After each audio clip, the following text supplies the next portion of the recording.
Hello students, तो आज हम बात करने वाले हैं general cause of pavement failure के बारे में। हम यहाँ पे पेवमेंट टर्म यूज किए हैं कि पेवमेंट के फेलियर के जनरल कॉज क्या हैं। इस लेक्चर के बाद आगे डिस्कस करेंगे कि रिजिड पेवमेंट के फेलियर के कॉजेस क्या हैं। बट अभी अभी हम बात करते हैं पेवमेंट के फेलियर के कॉज के बारे में।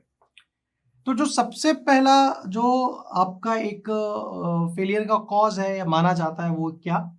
Settlement of foundation of embankment of the fill material itself.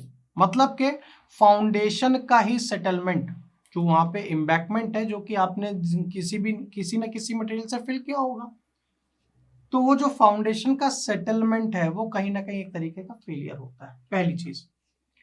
दूसरी चीज, जो आपका मैग्नीट्यूड है व्हील लोड्स का, उसके मैग्नीट्यूड में अगर इंक्रीमेंट होता है या फिर जो नंबर ऑफ लोड रेपिटेशंस है वो अगर इंक्रीज होती हैं तो ट्रैफिक वॉल्यूम भी बढ़ेगा, और ट्रैफिक वॉल्यूम बढ़ा, नंबर ऑफ लोड रेपिटेशन बढ़े, व्हील लोड के मैग्नीट्यूड इंक्रीज हुए, तो वो भी एक बहुत बड़ा कॉज होता है आपके पेवमेंट के फेलियर के लिए। यहाँ पे मैं किसी स्पेसिफिक पेवमेंट की बात नहीं कर रहा हूँ, एक कि रिजिड हो या फ्लेक्सिबल, हम सिर्फ और सिर्फ पेवमेंट के फेलियर की बात कर रहे हैं।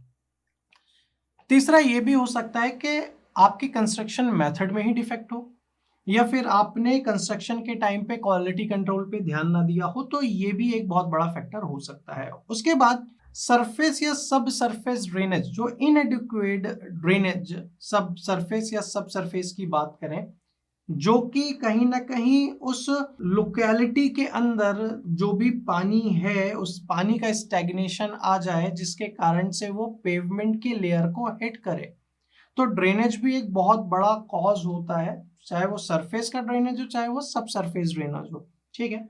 उसके बाद एक और बड़ा फैक्टर, एक और बड़ा कॉज है, वो है इन्वायरमेंटल फैक्टर, जैसे कि हैवी रेनफॉल है, सॉइल का इरोजन है, हाई वाटर टेबल है, स्नोफॉल है, फ्रॉस्ट सेक्शन है, और बहुत सारी चीजें, तो ये भी कॉज है।